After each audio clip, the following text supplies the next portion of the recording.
See, that any state of the 50 states, you had access, but each state had the ability to decide whether they wanted to allow that in their states. So we have some states, and it could be because of church people. And when you tell them, and let them know, because you come from the church, it's church people that get abortions too. Yes. More than us. And keep it quiet. More than us. Why they always using the Christians say this is what they want, and there's a lot of the Christians that's getting them. Some of us are living double lives.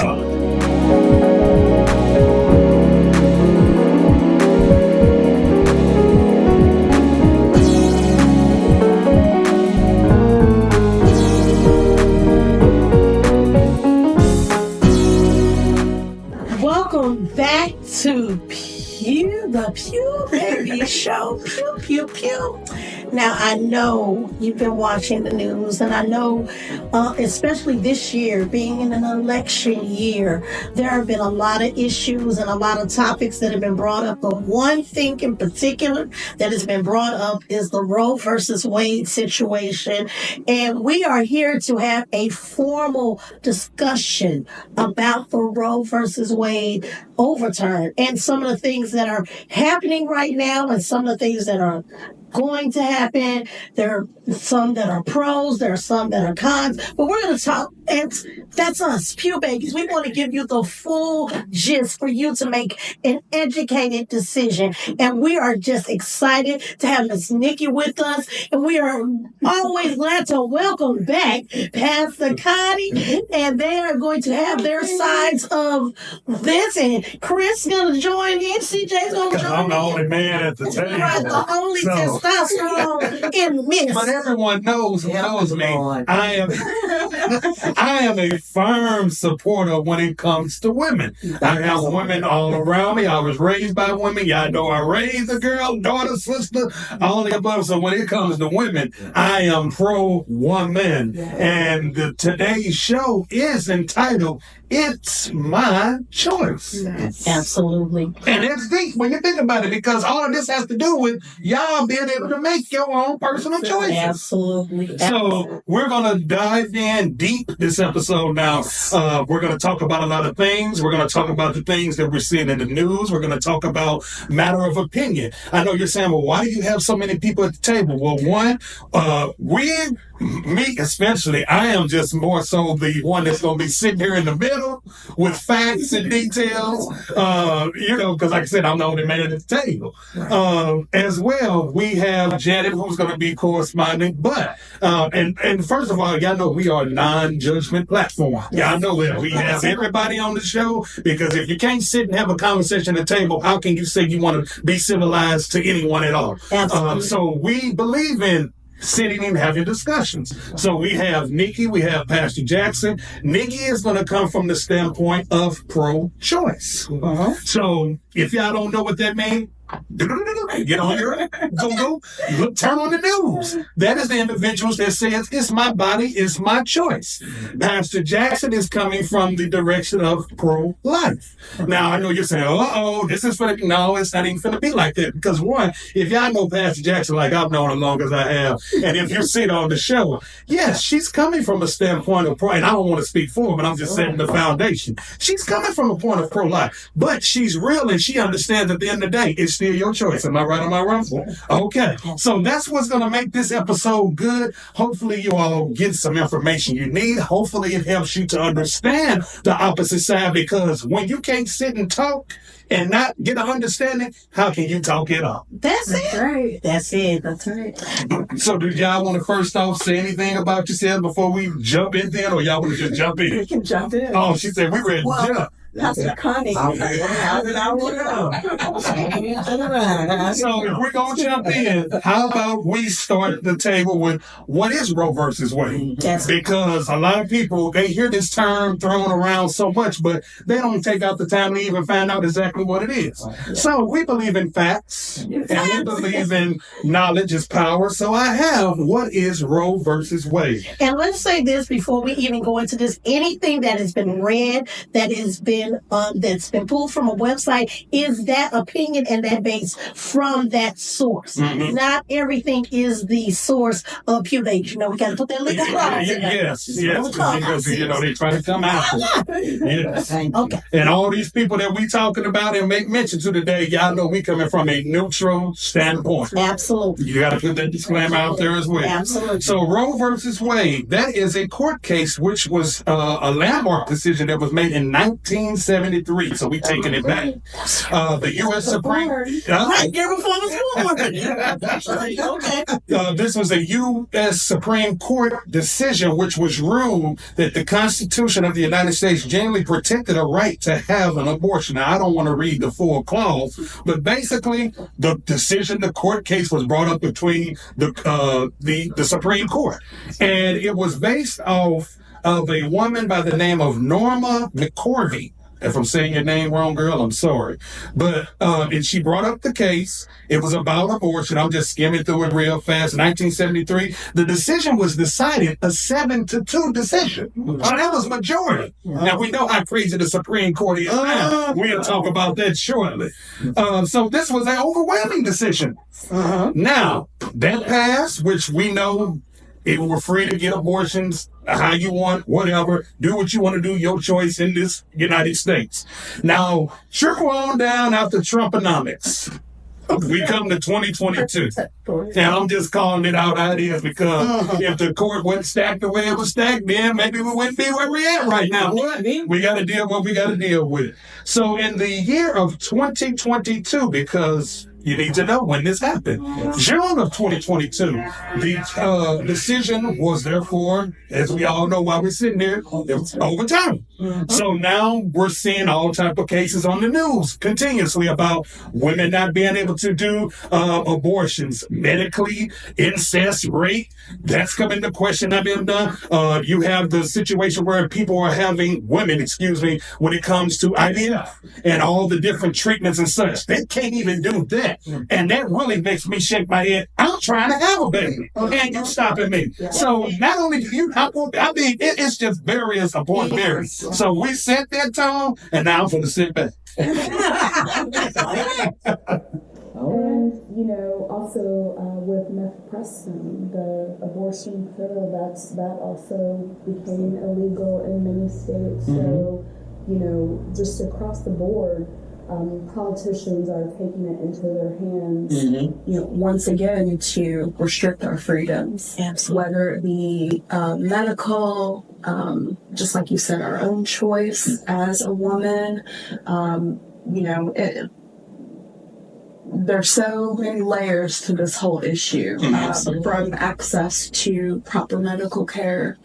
Again, especially as a Black woman, where we, it's just facts that we don't typically, have proper health care and are more likely to die in childbirth, just in general. Mortality rate is significantly different. Yeah. Absolutely. So, it's both sides, both women trying to have kids, women who can have kids, where it's medically necessary. Like we were talking before with children, like you said, who have been raped by a family member, where you have situations of incest. There's just a lot of trauma also around this whole issue. Again, where you're taking politicians who don't have medical degrees and allowing them to legislate, our bodies as just people. It's sometimes I've heard people, talk about how, once again, it's a different form of being back in slavery again, where our freedoms are restricted. Absolutely. And, again, we have a long track record of that as a country. So that's away people's freedoms, legislating what we can and can't do as people, as U.S. citizens. So this is just, one more issue that particularly affects women and particularly affects Black women as a whole. And it's the topic that we're hitting on today. But as we know, we're seeing so many, because we don't want you to think we're forgetting all the other stuff. There's so many other rights and things that are being taken away in this current political climate that we're in. So, but this is the one that is on the forefront today. So you heard from Nikki, her insight and how she feels from the pro-choice side. So now Sister Jackson, Connie, Pastor Jackson. Because I know him before Pastor, so I can call her that. But we on camera, so I got to call her Pastor. So give them your perspective, and then we're going to go on in. Okay, because I got some questions and stuff I'd like to ask as well. But I know that Jesus came so that we would have life and have that more abundantly. First of all, let us say that and then God is love. And see, from where I am, murder is a very evil and a vile thing to do. You see Cain and Abel, you see, and we see Onan. I think that's his name. I got it in my notes somewhere. But, traditionally, when a brother died, the other brother was to carry on with the wife and keep the family name going. And so, for him to spill his seed on the ground and not do what he's supposed to do, that was, again, not good. I think even said in the Bible, he'd rather you sleep with a harlot than smell your seed. Right. In the beginning, in Genesis, the book of Genesis, he told us the animals first, be fruitful and multiply. And he told man, after he created man and woman, he told them, you be fruitful and multiply. But even before he told them, he told the trees and the plants, I'm putting the seed in you. And the seed is what's going to procreate. There's going to be more going to come out and multiply and multiply. And if a man and a woman, if a woman don't have a seed or a man fertilize that seed, that's how we procreate. Now people have sex. That's how we get babies. If they didn't know. I know I'm coming from a Christian point of view. But we keeping it real. Because a lot of you out there haven't sex. Some of them already have probably what I said. How I say it. I love you anyway. Don't take out from a place of love. Yes. Yeah. That's it. When the man go into the woman, something's going to happen. And at the point of that conception, when it happens, that's life. And part of the 10 Commandments, he gave us 10 good rules, good laws to go by. Now, there are many more laws and many more rules that God gave us to live by. But these 10 are essential. And the 6th rule of those 10 was, thou shalt not kill. Okay? Don't kill them. Don't kill. So when we do these things now, with this abortion and type of things, you're going against the commandment of God. And don't get me wrong. I know we have to live in this world, balance. But he told us that he would help us, and the word would help us how to go in and out of this world. All right? I'm going to stop right there.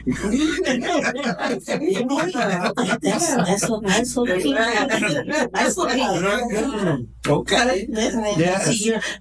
As you can see, we do have our two contrasting views in regards to the Roe versus Wade case. But as we also stated, the Roe versus Wade case, it expands, and there's so many other facets and so many other categories that is in this case, not just abortion, as Ms. Nikki placed in there in regards to women's health care, care for women as a whole, even when there's instances where they speak about gender as gender assigned, and a lot of that is also now placed. And see, this is something, and this is just my opinion. The views and the opinions of us are not expressed of those, not necessarily those of you babies, but my opinion is that because this is an election year, they're trying their best to put a lot of things under certain umbrellas, because politicize realize it. Yeah. So if I get this passed or if I get it pushed away, it's going to push away other issues. Right. And with them doing that, some people feel like I don't have a voice. Yeah. And 99.9999999% of the time, women don't have a voice. Yeah. And I'm glad that there is a platform like this to where there are women on the platform that can express what they feel, number one, and number two, bringing forth facts that may not even be known at this time. And one thing I want to touch on is we're speaking on a general perspective right now. Well, I'm going to take it a little step further. I live in Illinois. I live in Chicago. Chicago, well, the state of Illinois itself is a more progressive state when it comes to the rules of abortion and of those nature, because actually Illinois is a state that still accepts abortion. Yes. And what people don't understand is even though federal protections for abortion went away with the overturning of Roe versus Wade, abortions are still legally available in Illinois. And our governor, J.B. Pritzker, signed the Reproductive Health Act. He actually signed it in September of 2019, right after the Roe versus Wade law was overturned. And the Reproductive Health Act covers not just abortions, but it also covers some of the stipulations that you guys have already mentioned in regards to incest, in regards to SA or rape, or in regards to even the abortion pill. A lot of people don't realize that a lot of people are coming into the state of Illinois to actually perform abortions because they can't do it in Missouri.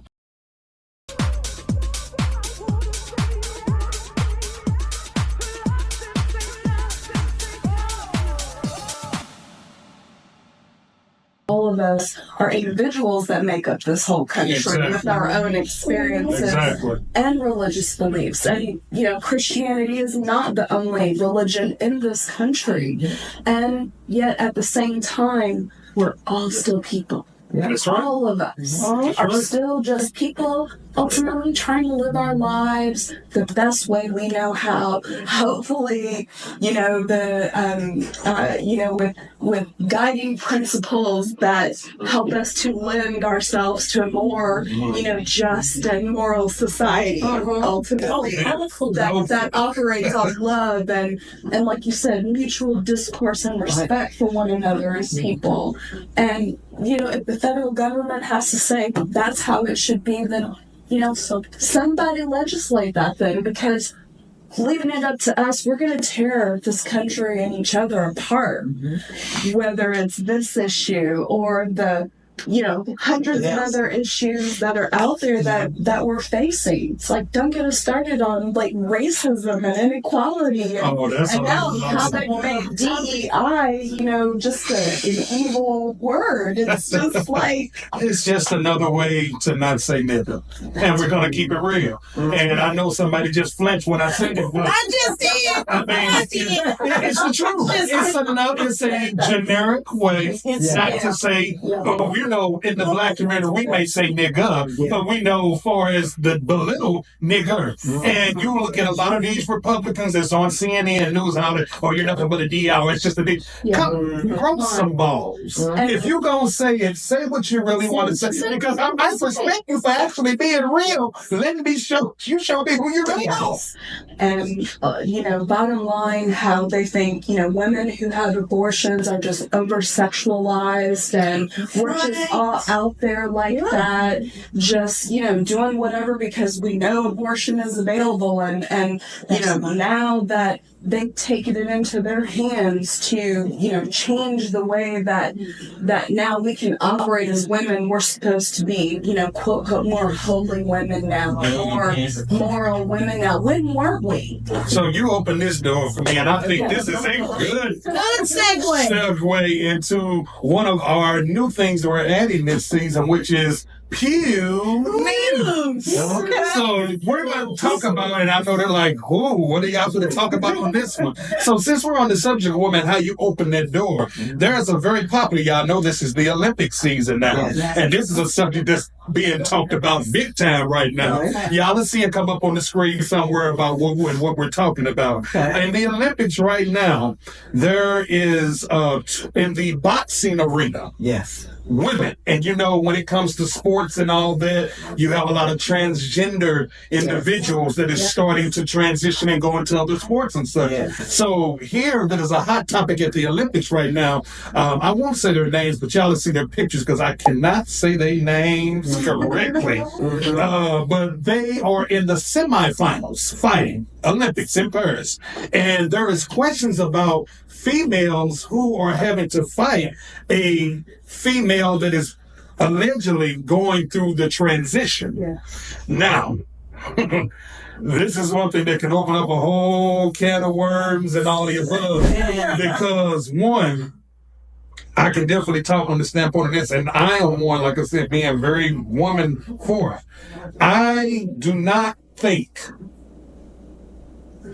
when we're talking about something such as this, yes, you may be going through a transition. Yes, you may have this, and all the above. But at the end of the day, those chromosomes, that strength differential, and all the different things I can point out comes into play, because in this here, why it's making such hot news and a hot topic right now, the one who is supposed to be transgender and transitioning in the LGBT plus community, y'all already know, no shade, no tea, nothing at all. But they're really bringing this into the light because the fight that was just had, it only lasts 46 seconds because the individual that is now transitioning was beating the woman so badly. They thought that they was going to beat her to death or to a point of medical concern.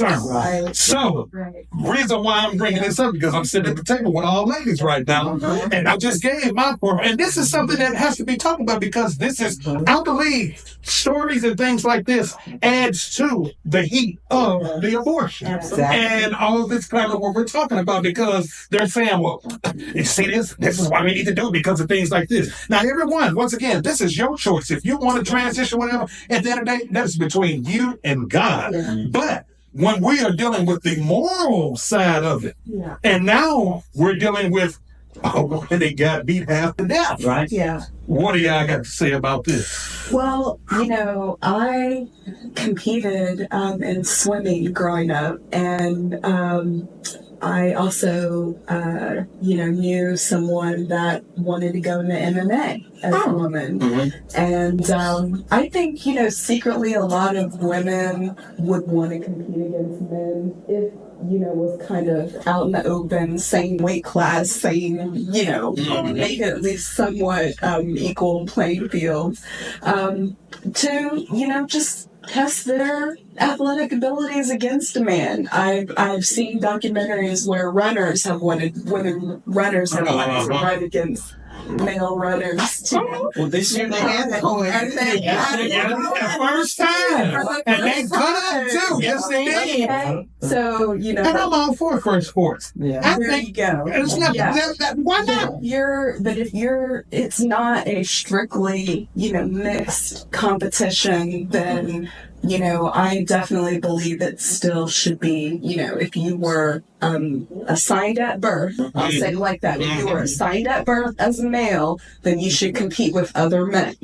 Right. And it goes regardless of whether or not you're transitioning. If you want to, compete in a sport and you were assigned male at birth, I feel like you should compete with men if the sport is keeping men versus women separate. If the sport is.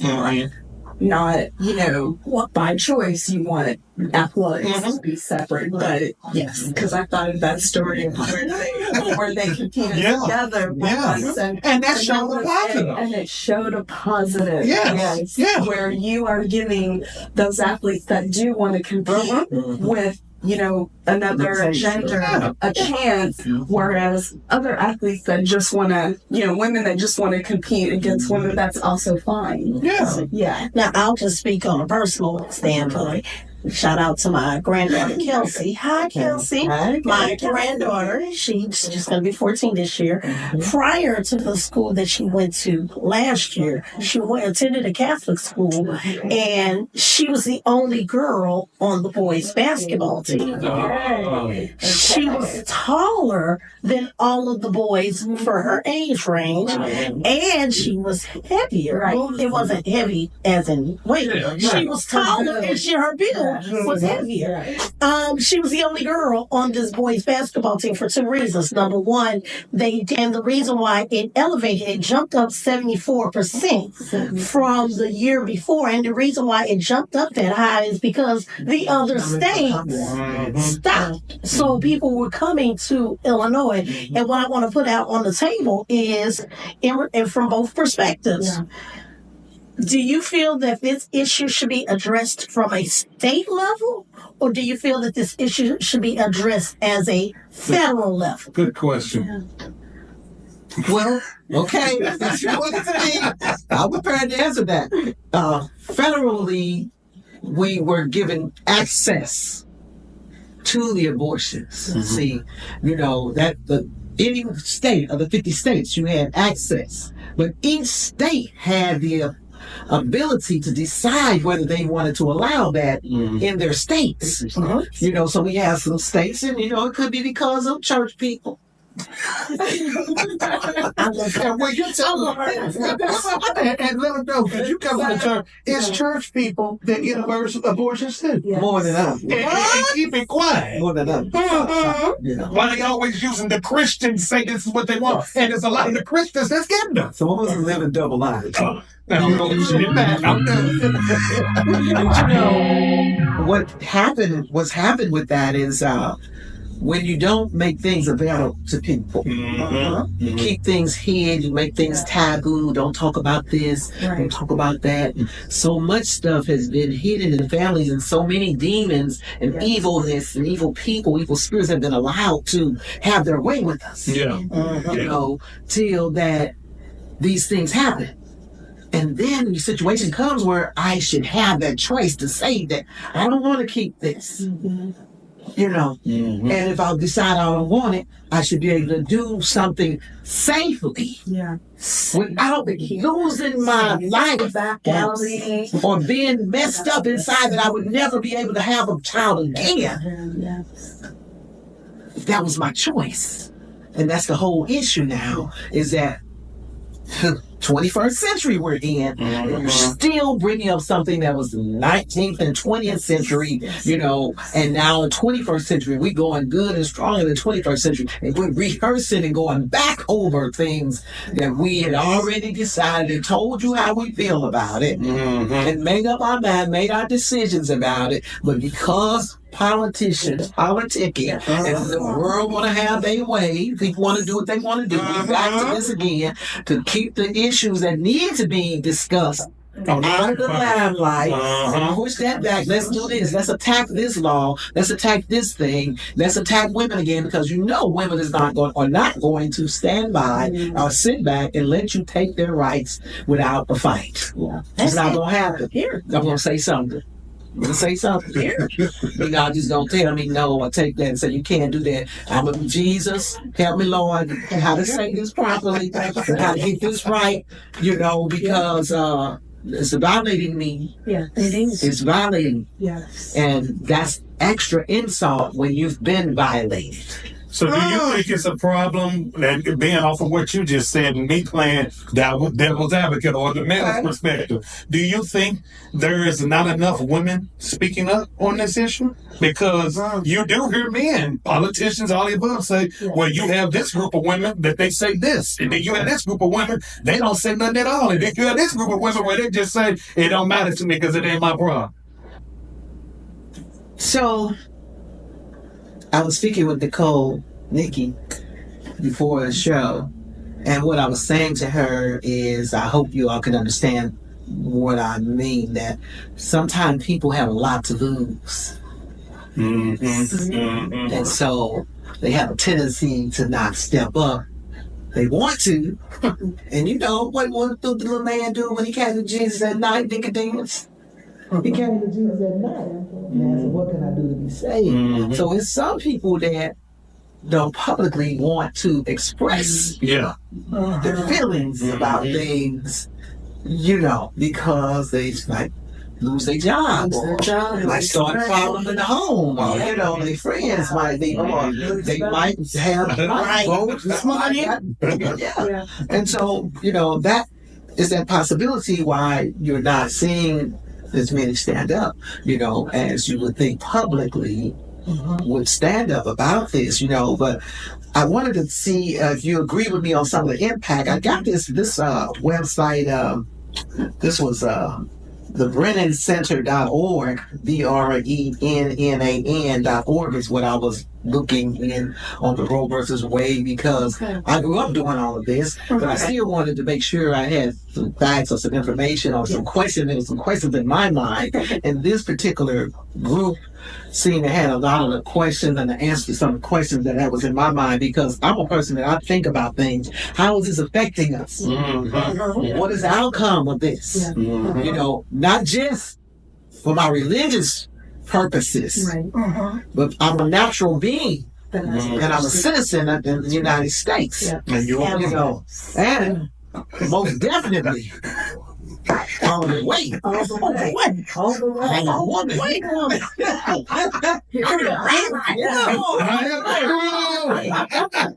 have been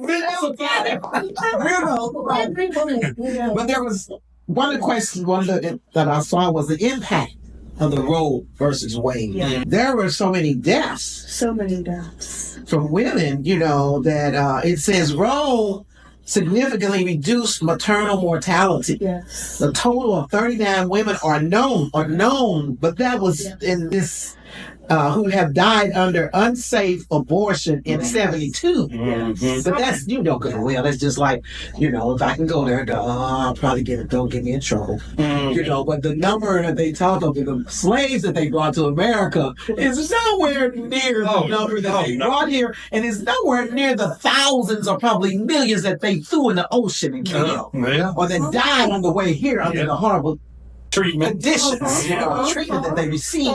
So this got to be astronomical numbers of women that have lost their life, because from my knowledge, women were getting hangers put in them, and taking poison.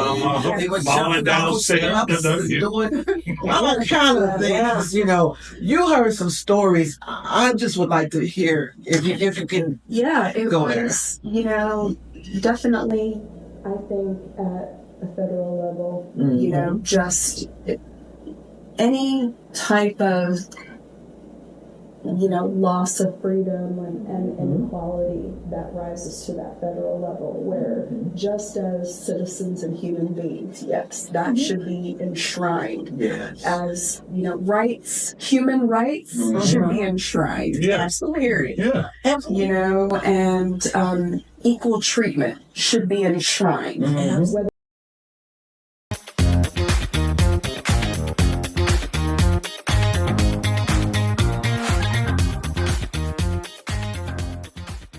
And it's a shame that people are so afraid, and have their different reasons to do evil things, unsportsmanlike. What you call it. You wouldn't have done that to another man, a boy in the team, unless you all had some kind of issue. I was going to say, but this was seen that particularly because of her sex, her gender, unsportsmanlike conduct does happen, but that was, like you said, a hit for her. And you be encouraged. You keep going, baby. You're a success. That's right. You keep going. However, just because we have the ability to do something doesn't mean we necessarily have to do it. So, to the gender changing, the word lets us know that God doesn't make any mistakes. He didn't make a mistake. He made male and female. And so don't be afraid or ashamed to be who you are, who God made you to be, first of all. It's going to be some tests and trials. You're going to have tests and trials trying to be something that you're not. You ain't lying. Going to the extreme of having yourself altered.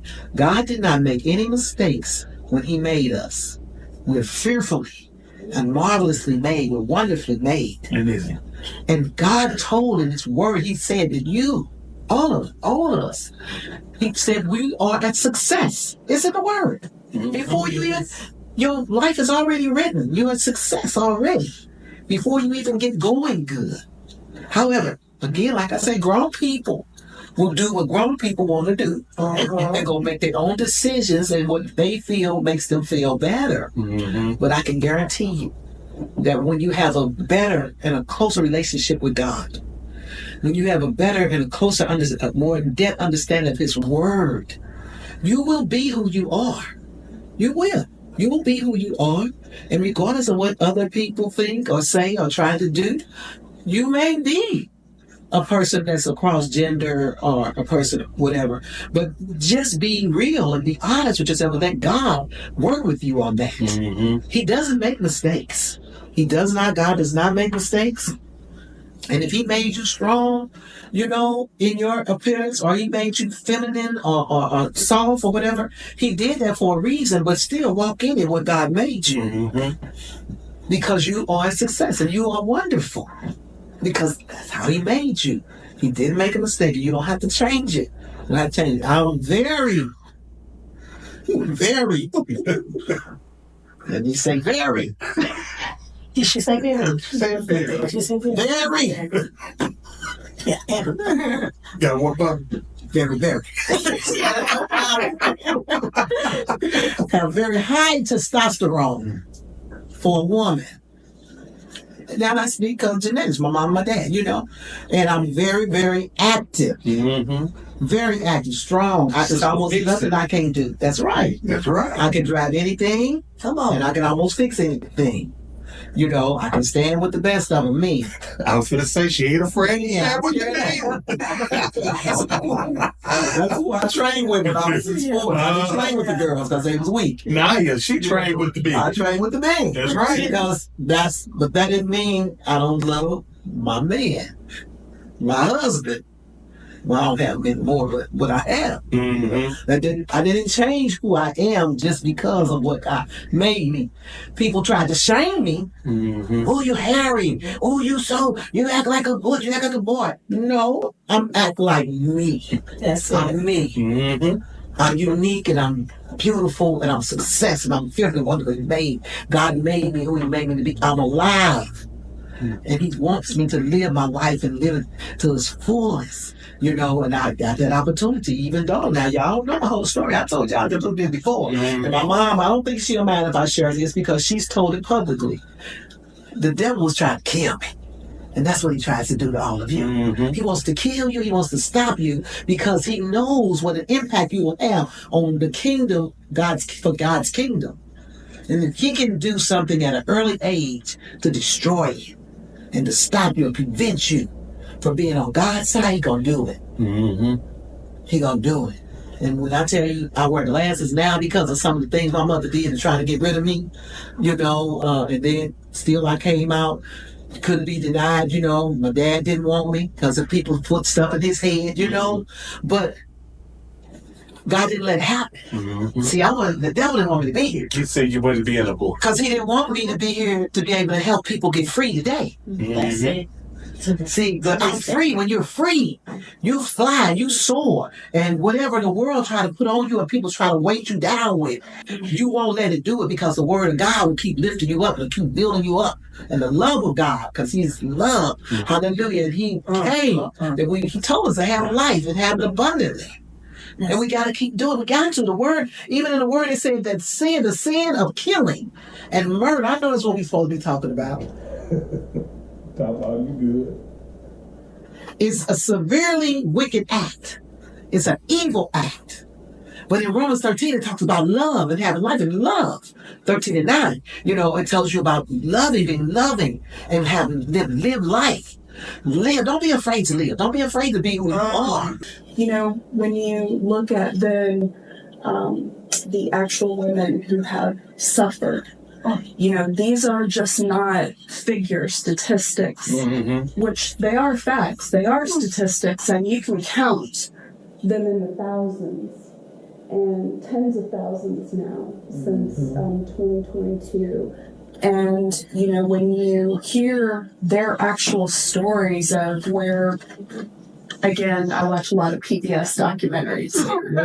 Yeah. So, you know, a lot of frontline documentaries. Right. So, Because you learn a lot. you learn a lot. And it's all facts. You know, the real facts. It's, you know, the way that they present things, it makes it a lot easier for you to understand maybe more complex issues. And abortion is definitely one of them, because whenever you look at the women who, you know, one example as well, it's not illegal in every state. So women can just drive, like you said, to Illinois, where it is illegal, where it is legal. From a state like Missouri, where they have, you know, almost, they're about to approve like the 6-week, I heard. But, you know, Missouri has already legislated that. And we That's are a done deal in Missouri as a red state, with the pockets of St. Louis, Kansas City, and Columbia as the blue parts of this red state. So, you know, whenever you have people that, just as a whole, you know, your voice isn't loud enough. Yes. Because you do have, just like you said, women that did vote to end the right to an abortion. There have historically been tons of women that have cited, you know, and they always use Christianity or their religion as, you know, their rationale for women going against women. You saw that where, again, just like you said, back in the early 1900s, women were doing back alley abortions with hangers and drinking teas and all kinds of things. Then in my generation, you know, whenever I was growing up, what did we hear about is these girls dumping their babies in trash cans. How did those stories go? Going to a licensed doctor. Because they didn't want to tell anyone they were going to take care of it themselves. So the fact is, you know, whether you, again, just like me and the pastor said, no, it should never be used as contraception. That is just terrible, or just in general terrible. You, just like you said, there are resources out there where you can get some help before you even have to make the choice. But then there's also these situations where, again, half of the abortions that were done were for medically necessary reasons. Almost half, 47%. Wow. Yes. And that's a big number. And that's a huge number. So that's all I'm saying is then when, you know, and some people might say, well, if it was only 5%, then would you be pro-life? But I am pro-life. Yes. I'm also pro-choice. I think that life is precious. And just like you said, Pastor, the Lord, you know, commanded us to treat life like it's precious. And like we were saying, you know, we've seen, you know, the type of you know, actual people that just treat life like it's just nothing. You know, there are people out there like that, and would I want them to bring another human being into the world that they could maybe torture? I hear a lot of, you know, people that are pro-life say, well, you know, those are babies that now had a chance for life. Well, do you know that for sure? Do you know that when that woman had that baby was healthy and happy? Or were they now part of the system or part of violence? Yes. Like we were talking about that cyclical violence that, you know, one person perpetuates generation after generation. Well, did that child grow up under that? Well, we know, again, facts, they really do. They actually do. And so, you know, then is it, well, should that, you know, would it have been better if they were aborted or not? Well, again, you can never say that, but what you can say is that there should be more resources out there for women to make more informed and educated decisions about themselves and their unborn child. But then there are also situations where, again, a woman got pregnant in Texas. A doctor told her the child may live minutes or hours, but it was going to suffocate to death. But you now in Texas have politicians telling, not medical doctors, but politicians telling this medical doctor and this woman, you cannot terminate the pregnancy. Now, what would be more humane for that child that we know is only going to live minutes? Wouldn't it be more humane then to terminate that than have that child suffer in utero and after birth? And the parents got to suffer And as the well. mom, they said that she might not even make it. So there are just, that's why politicians need to stay out of it. Right. And leave that up to a medical doctor. And, where you have high school students that don't know what choice to make. Absolutely let them get, like we were talking, Pastor, spiritual and psychological counseling. It doesn't have to be one or the other. Yes, absolutely.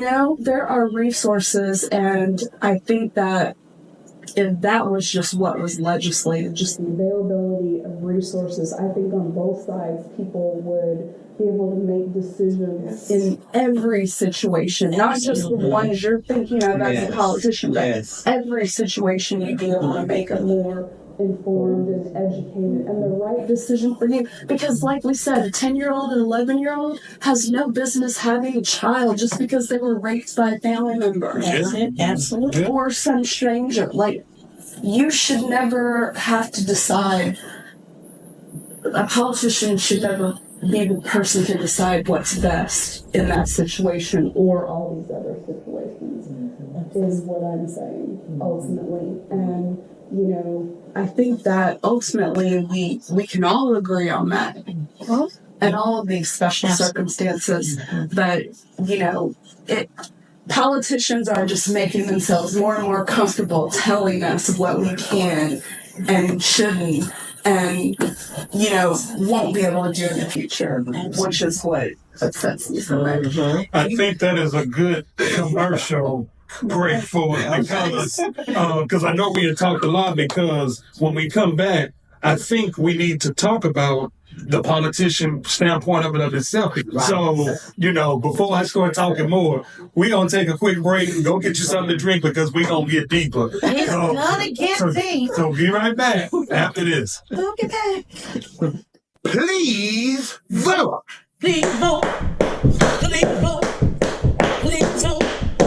Please vote. Please vote. Please vote. Please vote. Please vote. We see you later. Please vote. We get ready to vote. Please.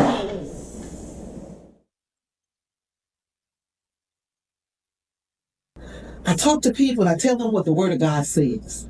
Now, it talks about God has his sins, rules, things that he just don't agree with. I will share that with you.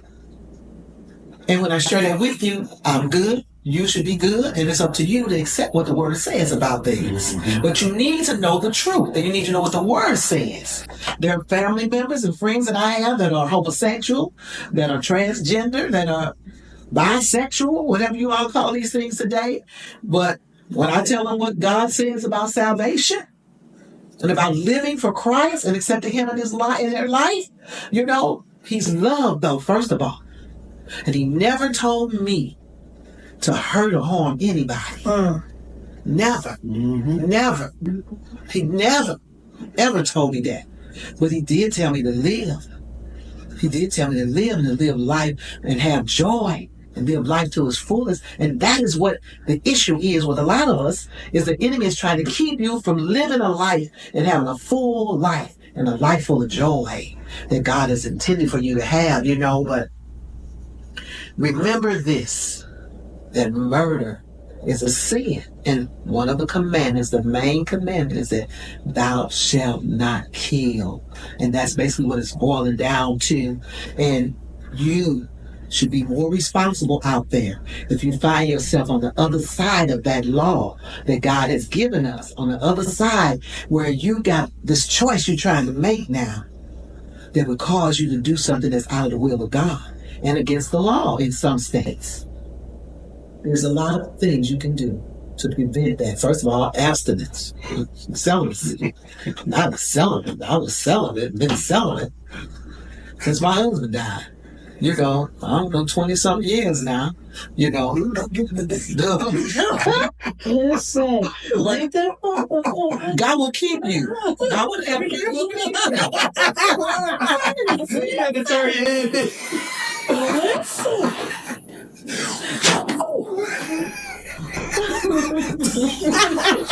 You don't know how long that's gonna be.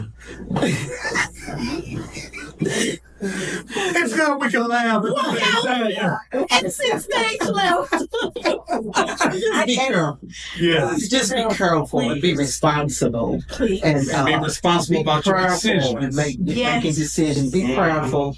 Seek Christ. Pray. You know, be prayerful. Get the facts. Get the information. You know, because it takes a lot to make the world go round. You know, and this world is full of a lot. This is nothing new. All of these things we're talking about and addressing, it's in the Word of God.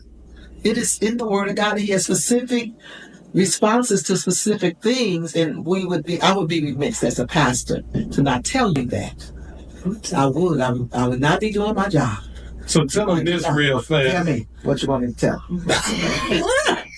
Being the pastor, because they hear it, they know your standpoint, and they know Nikki's standpoint. Don't take revenge. This is mindset. That's right. That's right.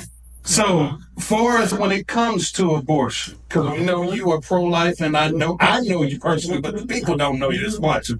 When it comes to medical, medically necessary, and all of those aspects that are not the I'm just getting an abortion because I laid up and I wasn't being responsible type deal. Give them your forefront on that, because I want them to get to understand, even though you still have a conscience, you're still a woman, and you understand there are these things that happen where there's no choice but to go that way at times. So medically, I was in a situation myself that it was choice between myself or the baby. And so I was saying, keep the baby, let me go, because I didn't live my life.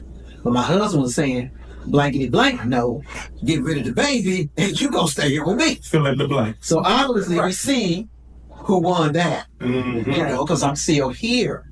You know, now sometimes people are not